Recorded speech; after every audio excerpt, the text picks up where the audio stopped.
Welcome, welcome, welcome, welcome. Oh my gosh, thank you so much for coming back. Some of you are watching, some of you are listening. I have to tell you, absolutely love your comments and your suggestions. Keep them coming in. I'm getting a lot of feedback from people that you have shared this with. So honestly, I'm super grateful. Thank you for subscribing and thank you for hanging out with us. This is Mission Accepted podcast. And there is a reason why we say Mission Accepted, because of the incredible guests like Dr. Wendy Labat that is on today. This is a show where entrepreneurs, ultrapreneurs, creatives, and media, all self-starting people, come on and share their inspiration and their hope and their ideas and their stories, which honestly, half the time I'm heart-filled and overwhelmed, and the other half I'm laughing because this is such an incredible journey to be an entrepreneur. So before I kind of get into it, I want to share with you that we also have a gorgeous weekly show because the world is shifting and changing.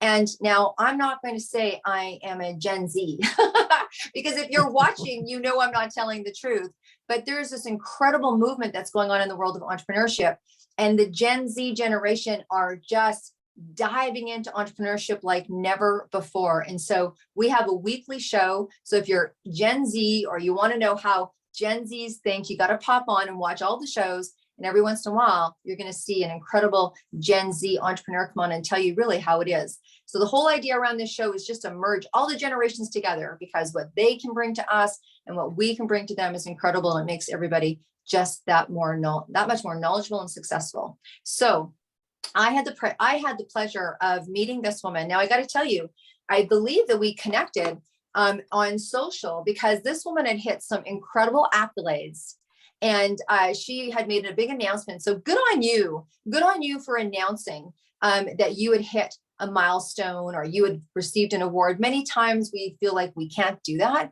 and honestly, you got to be your best cheerleader. So I didn't know her. I saw an announcement on Facebook, and I sent her out a message.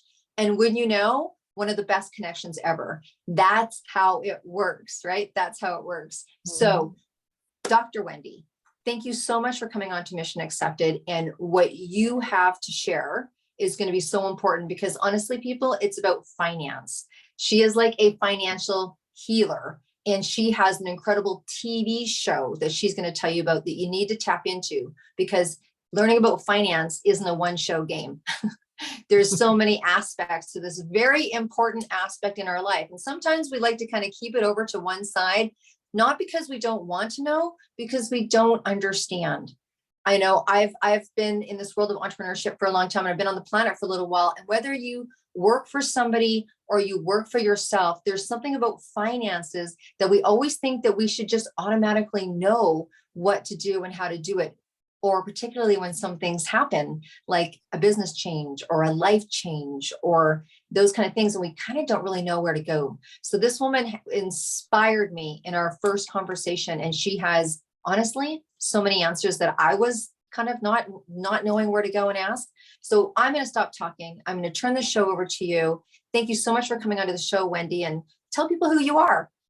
Well, thank you for having me. And I love your title, Mission Accepted, because we're all on a mission. God has given us all a mission, but you have to accept it and you have to be obedient to fulfill it. So I'm a firm believer in that. And that has got me through so many things. So I'm just glad to be able to be on your show, sharing my story and my information. I guess now I'm a baby boomer, but I started back when I would have been considered a Gen Z or something, because I was young when I started. I began my entrepreneurial journey almost 4 decades ago with no business experience and very limited resources. And it was a time where there was no internet or social media, and the only thing you could do with a cell phone was make an expensive phone call. So I, pursued corporate America, government agencies, and, in order to get the consistent, big contracts, you had to project a certain image. And that meant having an, brick and mortar office, employees, carry inventory, and all the overhead that goes with it. And I did that. I was able to, hold my own for a while, but right when things got tough, I said, Lord, you gave me this vision, so I know you're going to give me the provision, which he did. I got my first big contract. And I was like, thank you. I needed that. But then, as I was fulfilling that contract and getting more contracts and more consistent business, I wasn't getting paid on the terms of my contract. So I was telling my mentor, I'm kind of suffering from anorexic cash flow because I've got all this business on the books, but I don't have the money in the bank. And he said, well, what are the terms of the contract? When are your clients supposed to pay you? I said, well, according to the contract, it's like net 10, net 15 for some people, net 30 for others. But folks were paying like net 30, net 60, net 90, and I couldn't afford to finance that kind of business. So he said, well, what you need to do is meet with the purchasing agent and with the accounts payable department, because I didn't realize, like I said, I was a rookie entrepreneur. I didn't realize that. I'm figuring, okay, if the purchasing department gives me the contract, then they need to let the accounts payable know when, they need to pay. And of course, they need to look at my invoice to see when they need to pay. But when you deal with corporate America and government agencies, they kind of do their own thing. They're going to pay according to how their system is set up. So I met with the purchasing agents. I met with the accounts payables representatives. And sure enough, they didn't know that I wasn't getting paid on time. They were just doing their job, putting it in the system, and, didn't realize I wasn't getting paid. So after, the meeting, it turned out they were, very supportive because they wanted me to, be successful. They ended up, paying ahead of time and, or within the time frame they were supposed to. And one thing about it, this was a time when being a female and minority owned business meant something, for everybody. It was a mutually beneficial relationship, and everybody wanted everybody to succeed. So I got a little more confidence after that. So I ended up going to my vendor saying, look, you guys are getting a piece of this business that you wouldn't get otherwise because you're not female owned or minority owned. So I need some better pricing and better terms. And like I said, everybody saw the mutually beneficial part of working things out. And sure enough, I got better pricing and better terms with them. So it's like, okay, I'm getting pretty good at this entrepreneur thing. So, fast forward, I stayed in that business probably about 15 years. And, my personal life changed. I remarried, wanted to have more kids. And I'm like, I need to kind of get out of this, corporate government agency hustle and bustle. So I started a tax preparation business, which was, more consumer based, even though I had some, business clients. And that was very lucrative, still is very lucrative. But in 2014, the Affordable Care Act mandated that everyone have health insurance. So I expanded that business to include, health insurance, or really insurance and financial services.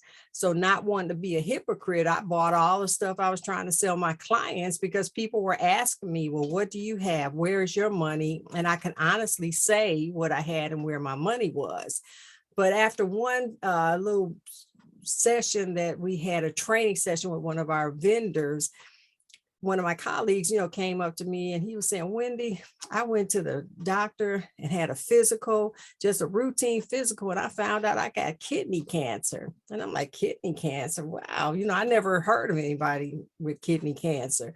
So I, told him, I said, well, I'm going to pray for you that you'll, be healed and everything will come out okay. But I kind of jokingly said, well, I know you're going to clock some dollars, because I knew the products and services we were selling, a cancer diagnosis would pay big money. And he said, Wendy, I don't have any of that stuff. He said, I barely have the minimum health insurance to meet the mandate.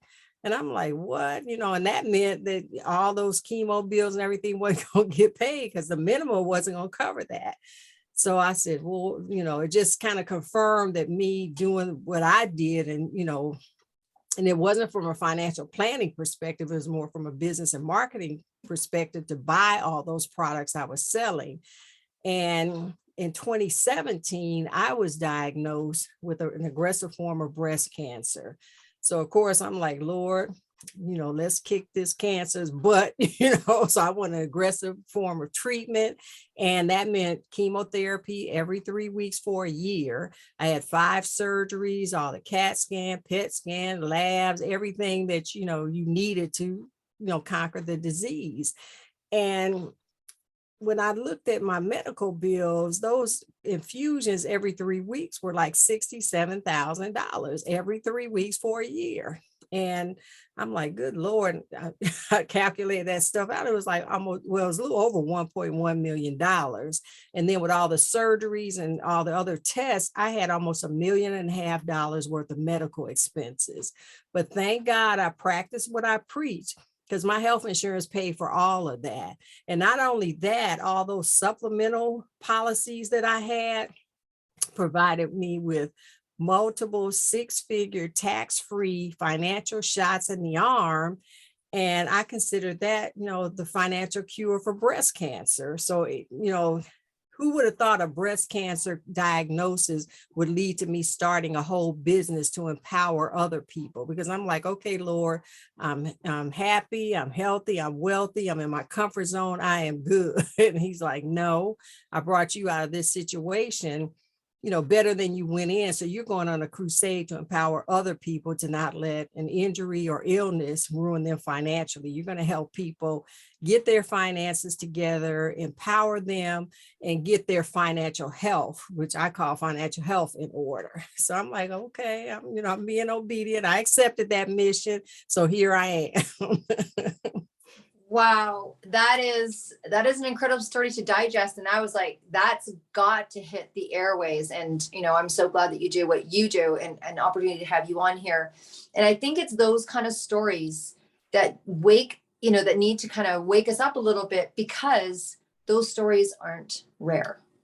They don't just happen to the occasional person. You're not the person that's, climbed up Everest. Those are everyday stories that happen to everyday people. And coming from the world of entrepreneurship, that a lot of times, we put money into our business. It's hard sometimes. I think, as a solo parent, a lot of times you're putting the money into your kids, and it's hard to carve out because it's not something that you want to think about. I mean, am I accurate on that, or is it just the people I know? No, you're accurate, because like I said, I had very limited financial resources, but I had good credit. I made a lot of money before I entered the world of entrepreneurship, but I was doing something, I was making a lot of money, but I hated what I was doing. But when I got to be an entrepreneur, I loved what I was doing, but I wasn't making any money, but It didn't matter, because like I said, as I needed things, even though I couldn't see where it was going to come from or how it was going to happen, it always came through. The fact that I accepted my mission, when God gives you that vision, he gives you the provision to go with it. But as I matured, not only as an entrepreneur, but spiritually, I came to realize that you have to separate the two. You have to, at first you start out pouring all your personal assets and all your personal credit going on the line for your business. But then if your business fails, then you're kind of, up the creek without a paddle. But, again, if God gives you that vision, you gotta, he'll provide the provision, but you gotta be obedient. So you have to learn how to separate your personal finances from your business finances, because they are two separate entities. Even though initially you may have to, sign for a line of credit or put up your house, to get that seed money. But, eventually you got to break off. You got to keep it separate. Make sure that, if the business folds, your personal finances are going to still be okay. So a lot of people don't realize that until it's too late. So that's one thing they need to do sooner rather than later. That's great advice. So to kind of tell us, so obviously you're healthy and you're happy and you've come along a long way. And so tell us, maybe, what do you encounter with people now in terms of finance? Like, you've got this, I know that it's Financial Literacy Month. Mm-hmm. And, you've got your idea around financial literacy and I think financial health, that they're very different. A lot of people wouldn't think that. A lot of people think that's all the same. Can you kind of get into that a little bit with us? Yeah, a lot of people confuse and conflate financial literacy with financial health. Matter of fact, they don't even mention financial health. They'll talk about physical health, mental health, but they don't talk about financial health. They say financial literacy, but you have to realize, just like with your health, your physical health, you can know how to diet, exercise, eat right. But if you don't do it and you go to the doctor and you're overweight or obese and you got high blood pressure, diabetes, it's like financial literacy, knowing what to do, and financial health, the results of whether or not you did it. So it's the same thing. Knowing what to do is financial literacy. Doing it and seeing the results of that is your financial health. So I focus on the financial health because, that's the impact, and that's where you see the results. All right. So it's really doing. It's really Doing. taking the information that you know and putting it into action. Yes. Right. And that's what you do. Mm-hmm. So what are the kind of, is it different products? Is it what you were talking about earlier? Like, what are people doing so someone's in that place and they're like, I'm listening and I don't know if what I've got is enough. Oh, now that she's talked about that, what does that look like? And sometimes we think we're going to live forever, and we kind of maybe realize that we don't. But so what are some of the things that people really need to start with? And then if they've had the same thing for a while, what should people be revisiting? Well, it's an ongoing process. Yeah. I like to start out with Robert Kiyosaki's quote. It's not about how much money you make, but how much money you keep, how hard it works for you, and how many generations you keep it for. And that's where a lot of people want to make a lot of money, but they don't keep the money. And then they make the money and they're working to make the money instead of the money working for them. And then, they don't pass it on. They don't create that generational wealth. So I love that quote from him. But my philosophy and my strategy is there are 6 obstacles to optimize your financial health. So I, go through those with my clients. The first obstacle is mindset and knowledge deficiency. You got to have the right mindset. And when I say the right mindset, your mindset has to match where you want to be. There are a lot of people that, want millions of dollars, but they got a pauper's mindset. And it's just like people that win the lottery, win millions, they don't have the right mindset. So in a year or two, they're broke. And the same with a lot of professional athletes, they come out of, school or high school, go to college, but they don't have the right mindset. And then next thing you know, when they retire, they're broke. So it's having that mindset, and the mindset is not where you are, but where you want to be. And then the knowledge deficiency. A lot of people don't understand, compound interest, and how things work and how to make their money work for them. So that's the key. That's where you start, getting your mindset right and getting that knowledge right. Flood your mind with knowledge about finance, and not all about money, but your strategy, your spirituality, and understanding that just because you don't have the money to do something doesn't mean you shouldn't do it. It just means that you're going to have to tune into your spirit and say, okay, Lord, you tell me what to do. How am I going to get it done? So that's the key. It's your mindset and knowledge deficiency. The next thing is you have to have control over your finances. And I tell my clients, you got to have discipline. And that means that you have to decide what you want more over what you want now. Because a lot of people want everything now, but it impacts their long-term financial goals. So you have to have that discipline. I give my clients a spending challenge when they first start out with me, and they have to track everything that they spend daily. And I don't care if it's a piece of gum, you write it down, how you pay for it, whether it's cash or whether it's debit card, credit card, or whatever. And at the end, I try to get them to, at the end of the week, to kind of total it up, but they do it for 30 days. And I'm going to tell you, I've had people, just about everyone that I work with, start out with that spending challenge. And the results are, one guy said, look, I did that spending challenge and I realized I spent $800 eating out. I said, okay, was that, he's a businessman. Was that taking your clients out? Well, he's like, no, it's just me and my wife and the grandkids. And it wasn't that he couldn't afford to do it, but it was an aha moment for him, like $800. I could have paid something. I could have done something, invested, done something more lucrative than eating out. The only thing he had to show for was a few extra pounds.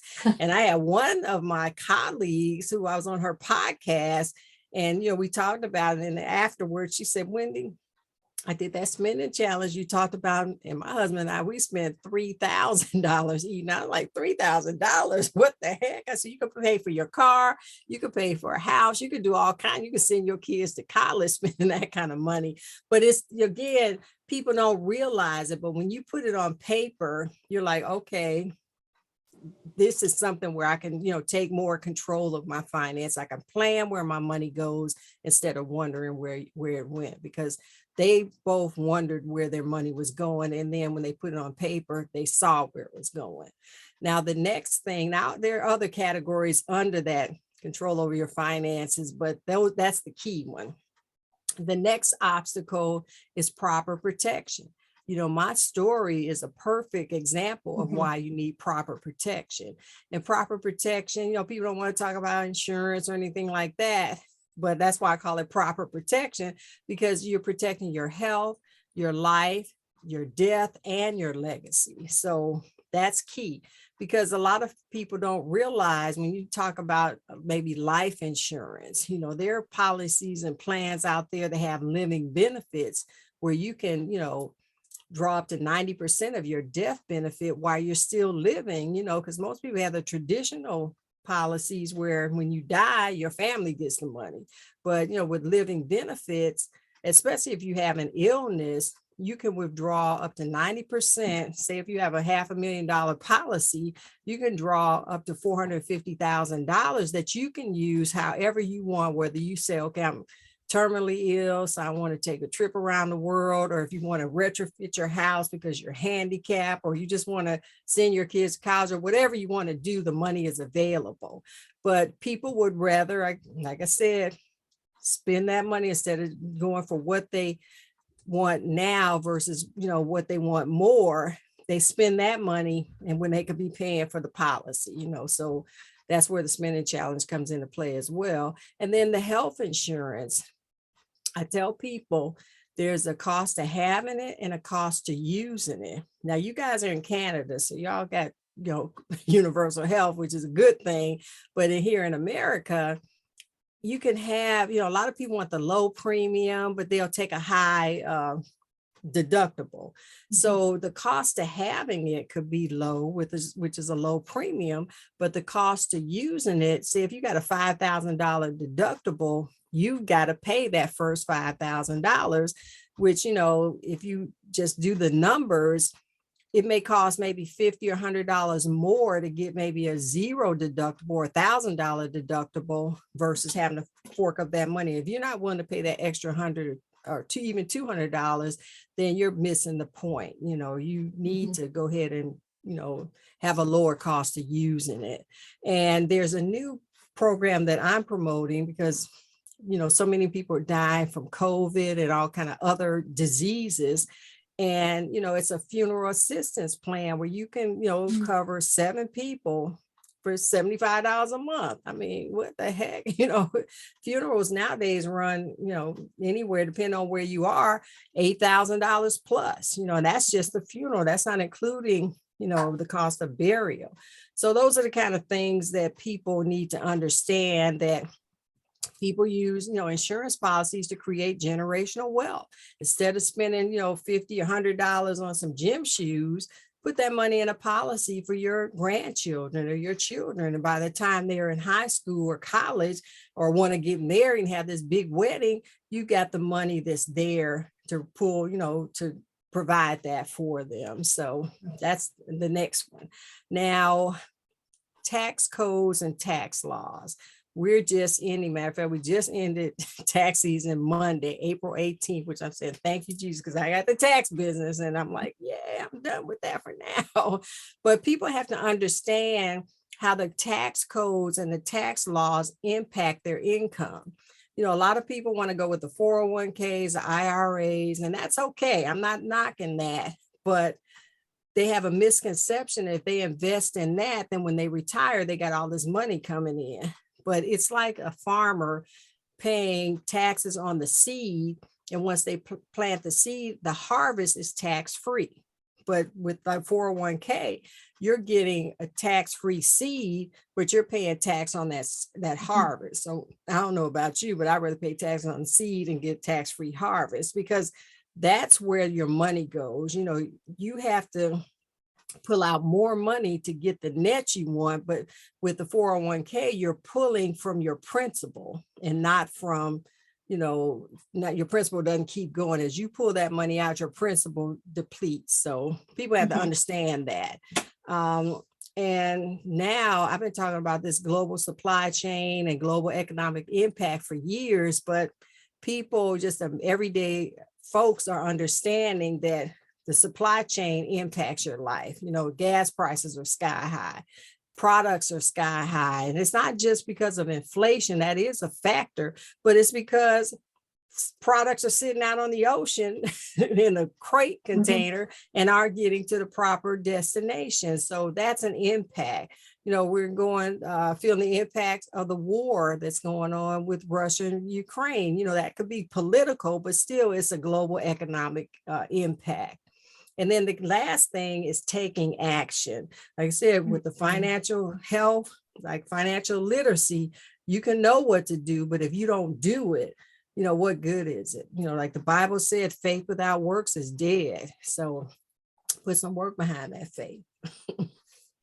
Wow. I feel like we've just walked through a step-by-step course, and it's obviously something that you don't want to do without an expert. That's like I love how, you know, you're a doctor of finance, because you are sitting with someone that's really got your best interest at heart. I mean, that's clear in how you share. And everyone's is different. And I think like I've always been a big proponent of sending people to experts. Like, you know what I mean? When I wanted to learn how to scuba dive, I didn't ask my buddy. You know what I mean? I went to a scuba diving instructor and I felt safe, and we walked through the process, and I knew that they knew what they were talking about. And if something was to happen, that person was there to help adjust or pivot or help me out. So thank you for being so congruent, really. I mean, and there's parts in there that are so probably more important for some people than others. But I love, of course, Kiyosaki. He's been such, you know, the quadrant and the cash flow game. I remember all that he's done. And he's a big person that believes in residual income and creating legacy money. So now take us from, I mean, obviously you're a woman of wealth and knowledge, and people absolutely need to tap into that knowledge.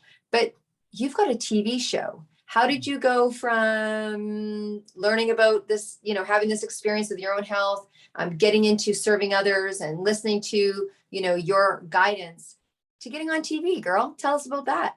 Well, again, you know, just being obedient to the spirit, you know, because my PR person was saying, you need to get on the show. You need to, you know, Zandra was saying, you need to have your own show. It's like, yeah, maybe I do, but, you know, now's not the time. But then when the spirit said, okay, now's the time, get on that show.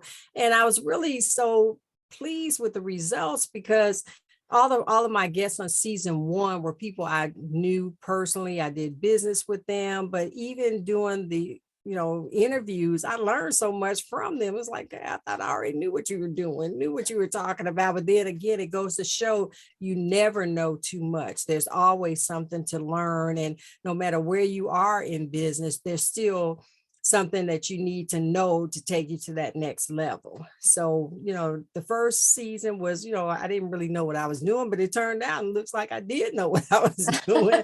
But season 2 is geared more toward a business. It's the business edition. Season 1 was more toward just general personal finances, but season 2 is geared toward helping businesses go to the next level. Like I said, you got to have that mindset.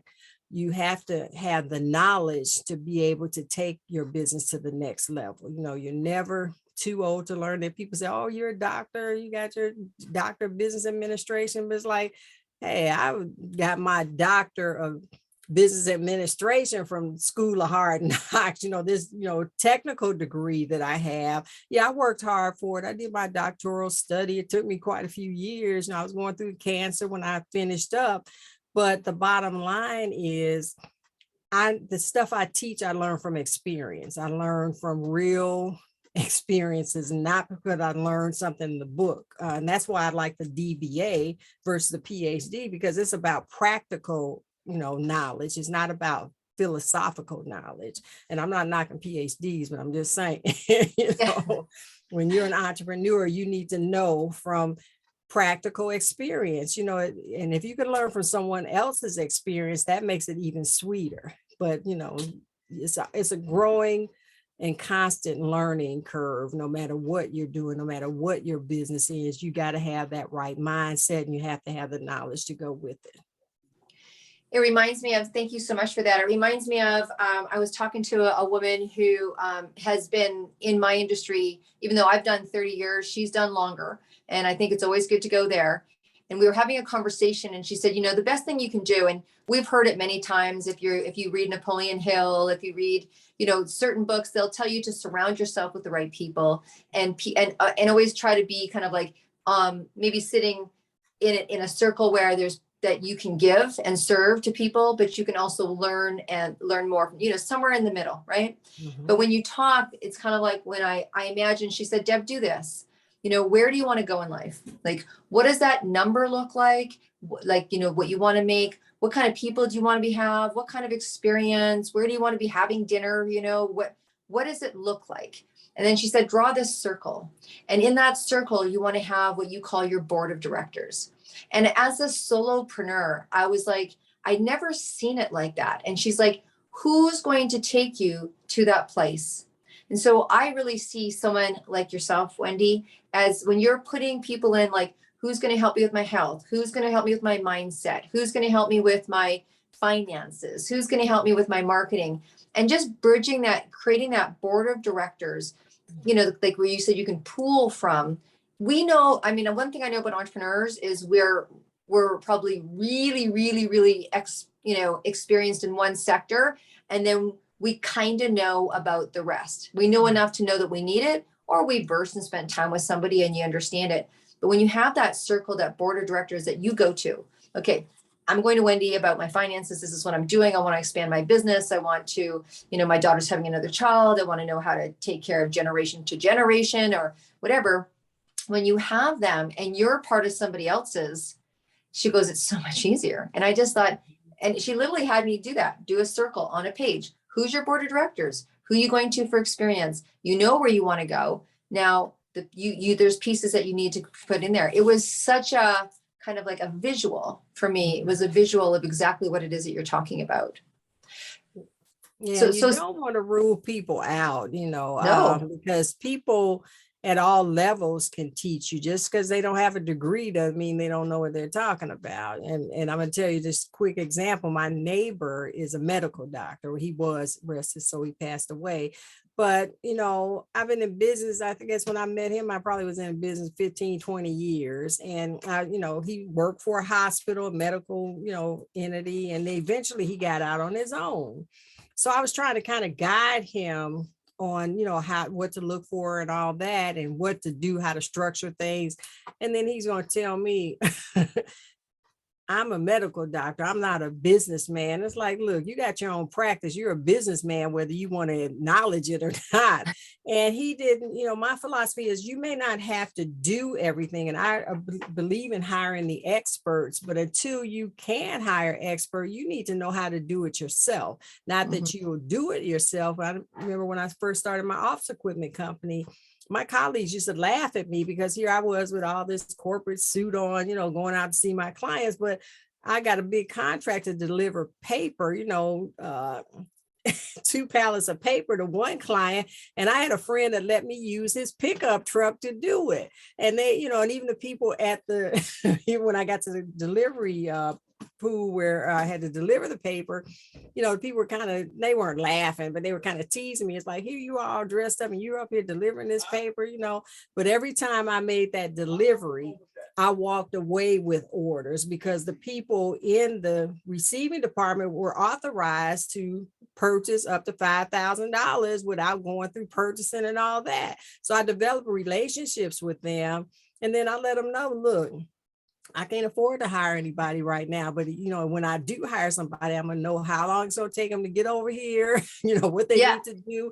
So it gives you that experience. And I wasn't too proud to go and deliver the paper because that was my business. I made a commitment to fulfill that contract. So people have to come down off of that cloud that I'm high and mighty and realize that who you think may not know, may have the answer to the question you have. So, people have to, be humble, you have to be receptive, and you have to just know that you have to ask for what you need to know, ask for what you want, because if you don't ask, the answer is always no.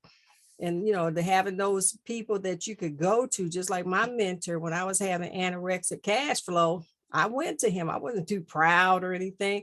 And I told him, look, I'm having some issues. My money is just not flowing like it needs to.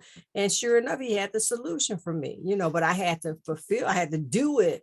But the fact that I could go to him and ask him, because some people have been too proud to say, they ain't got the money, they're supporting, this business, they're putting it out there, but nobody's paying them. So I'm like, hey, I'm not getting paid all the time. So you have to be willing to have that circle of people that you can go to.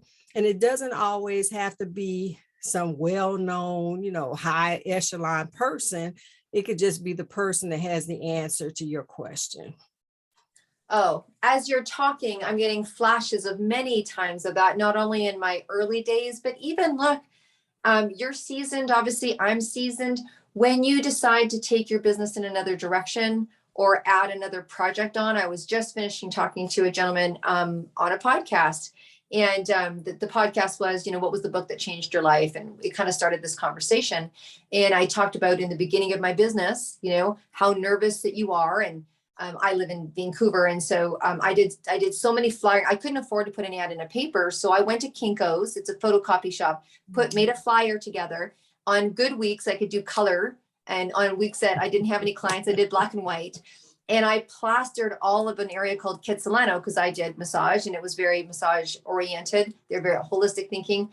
And I put so many flyers out. The city of Vancouver called me and said, please stop. Now, that was some of the spunk in the beginning. And I still find myself as I take on new projects or I venture into something new, there is that sense of not knowing. Like, if you're ever ending and growing, and like you said, you're guided by spirit and all of a sudden spirit tells you to go do something. And you're like, what? Really? I don't even have the time. Where do you think I'm going to find that? And you find yourself kind of at that, not bottom again, but just that kind of place where you're looking up and you're like, how am I going to make this happen? And that sense of nervousness. I think it's very cyclical. I mean, what you get through experience is knowing that you can pull it off and knowing that you can ask people. But I agree. Some of the best advice that I've had from people have been people that, honestly, I used to talk about this. I think the best relationship advice I ever got was from taxi drivers in Ireland. So, because they love to talk. And I remember this one guy was talking and we were chatting and we were talking about relationships. And I was like, it's kind of like the scene from The Holiday, if you ever see it, where, this guy gives advice over to Kate Blanchett in 3 seconds. And she goes, I've been seeing my therapist for 3 years and I've never had it delivered to me like that. I was listening to this guy and he's talking, we're talking about relationships. And I was like, I think you just answered every question I would have wanted to ask a therapist. Oh my gosh. Yeah, and you just have to be receptive to hearing it from no matter who's saying it. And then, like I said, I learned I'm spiritually mature now, and I'm so happy I am, because before I became spiritually mature, I was like trying to figure out how I'm gonna do it. I can't do this because I don't have the money or I don't have the connection. But then once I became spiritually mature, it's like, okay, Lord, this is my vision. Go ahead and give me that provision. I'm listening, and next thing you know, I'm getting all this, insight on where to go, who to talk to. So I don't do anything without checking my spirit first. If people used to tell me, you need to write a book, I'm not writing a book. And then the spirit said, okay, it's time to write that book. Next thing I know, wrote it in like 60 days, and it was the #1 new release, a bestseller. And I'm like, okay, shit, this ain't this bad. I guess I dreaded the process more than I should have. And Mhm. next thing I know, I wrote book 2 of my Financial Cures book series. Now I'm on 8 anthologies, which are all bestsellers. So, the opportunities come, but I don't move unless the spirit tells me to move. But once the spirit tells you to move, you better be ready because it'll flow, and that's like with the show. First, I'm like, I don't know if I want to do that. But then I was listening to Zandra on a Clubhouse session, and then Spirit said, okay, it's time to get on that show. And it's like, all right, now I don't know what I'm doing, but I went on and did it. Next thing I know, and now I'm on season 2, and I'm so proud because season 1, one of my guests was awarded a multi-million-dollar contract from being on my show as a direct result. And I said, how do you know it was a direct result? He said, because the person that gave me the contract said, they decided because they saw that episode of the show, that's how they decided them over the competition. I was like, okay, so I guess my show does have an impact, So it's those kind of things. And another thing I want to point out, as an entrepreneur and businesswoman, you want to make money, but eventually you have to get where it's not about the money. What I do, I don't do it for the money, and I'm saying that because I'm not saying I'm doing everything for free, but there are times when you have to do it because Spirit said, okay, do it for this person. Don't charge them or don't charge them as much. But then, the Spirit say, okay, they want to pay you, but don't take their money because they ain't the right people you need to be dealing with. So you have to realize that money shouldn't be the ultimate decision maker for whatever it is you're trying to do. But you do want to make money now. Don't get me wrong. No, I think that people that are listening very much understand that. And that's a great, that I'm glad that you said that. I'm glad that you said that because, we all have that feeling. There's been times where we've kind of walked away from something thinking maybe it could have been financial. And there's times where we've just kind of led with our heart, right? Led with our heart, did things that you knew may not be that financial piece, but that it's going to come from somewhere else because you just have the inkling, you have the inspiration, you hear it in your head, you move in that direction, that person's name keeps coming up for you, or you're just moved by Spirit, right? You're just like, this is what I need to do. So I know that we're coming to a little bit to a close. I'm sure I can hear, it's funny because when I'm doing a show, I can always hear like questions in my head and there's lots of chatter there. And I know that people can reach out to you. So thank you for sharing that you have books for people to tap into. I didn't even know that about you. And so you have 8 books. Please tell people where they can get those.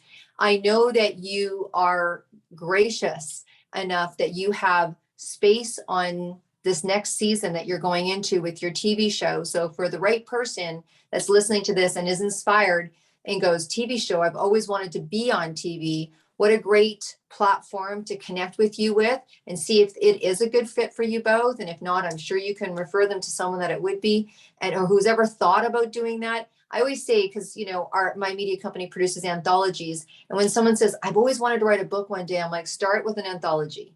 Be part of the process. So coming onto your show and being a guest on a TV show and learning what you need to learn. There's new skills to being a guest on a show. And what does that look like? And then being able to know and understand going into their own show. I'm kind of talking your talk right now, but I want people to know you're multifaceted. You're what I would call an entrepreneur. You're an author. You have a show. You're dedicated to your craft. You've got experience of other industries behind you. So maybe tell people first how they can get a hold of you, but what are some of these books that we can go purchase and where are they? Okay, well, my 2 books that are part of my Financial Cures book series. The first one is Diagnose Your Financial Health, and the second one is Optimize Your Financial Health. They're both available on Amazon. They are available in hardcover. I just got the hardcover copies and they look so good. I'm like, ah. And then, matter of fact, I think the listing for the other anthologies are on Amazon as well. So, just go to Amazon, put in Dr. Wendy Labat, and you'll see my books. And feel free to order them. Feel free to leave a review. And if you want to check out season 1 of my show, go to FinCures, that's FINCURES.com, and you can watch the whole first season. And I have a gift for your audience. So if you want to get my free guide to 6 ways to stop hemorrhaging money, text the word guide, that's GUIDE, to 770-796-4944. Now, I don't know if you have to put a 1 in front of it, being in Canada. I'm not sure how you call to the US, but this is a text opt-in, and you can get that free guide to 6 ways to stop hemorrhaging money. Okay. Well, how about this? Why don't you text that to me and I'll actually play that out, because of course this show is international. So I just want to know also for international people. So send it to me. Okay. So, and then I will go and text it, and then I'll let you know on that. But we have a lot of people in the USA that are listening to our podcast right now. So, well, thank you so much. Is there anything else that you want to finish with before I ask you one very important question? Yes, I like to finish with a quote that I have coined, and it says, when you think right, speak right, and do right, things will flow right to optimize your financial health. Ooh. I think I have a book that you can put a quote in. Just saying. Okay. Just saying. I don't know if we've talked about that, but that's a quote that needs to be heard. Okay. So we're going to shake it up a little bit.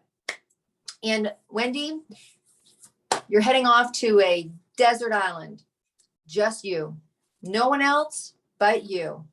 And you're moving. That's it. You're going, and you are allowed in your suitcase to take one album. One album. What album are you taking? One album. That is a music album? Yeah, one music album. Yeah. That's a hard one. I know. I know. Well, I would have to say Songs in the Key of Life by Stevie Wonder, because that takes me to an awesome place in my life. And then he's so inspirational, and I can listen to that over and over and over again. So I would say the Songs in the Key of Life album from Stevie Wonder. All right. That's what you want music to be, right? I think, I'm questing across Ireland in about 1.5 years from now. And Gracious, She Is the Music, Alicia Keys' organization, is going to be the recipient of the funds that we gather. So myself and my girlfriend are going to go do this, 10 marathon walk. And it really is for music. And music is such a powerful vibration, right? It's like vibrates right up there with love. And so it's very interesting to know, because music is a mover for people. Sometimes we put it on because we're sad and we need to have that experience and allow ourselves to feel sad. And then there's always that song we remember, my daughter's wedding, or my wedding, or high school, or friends with, or something that moves us. So I feel educated. I don't know about you, but I'm sure out there you feel educated. I feel well-rounded and ready to learn more and do more about the areas of my life in relationship to money. So thank you so much for that. And you guys know how to contact, right? Did we give them a website? Oh, yes. Did we give them a website to go to, or? I didn't give them my website. I gave them the site for the show, but I'm going to give you my website, yes. Which is The Financial Cures. That's the THE Financial FINANCIAL Cures with an S CURES.com. And that has all the information, how to get in touch with me, about my books, about my courses, the show, awesome. Everything. All right. There's where everything sits. Thank you so much for your time today. I know it's valuable. I so appreciate you coming onto the show. Again, thank you so much for listening. Thank you so much for viewing. Please continue to share this episode. Appreciate you. If you want to come onto the show, you know how to get in touch with me. If you are an entrepreneur, an entrepreneur, if you're creative, or you're in media, or you're any one of the generations and doing this world of entrepreneurship, we want to hear from you. So I look forward to hearing from you. Thank you again, Wendy, and we will see everybody next week. Thank you. Bye.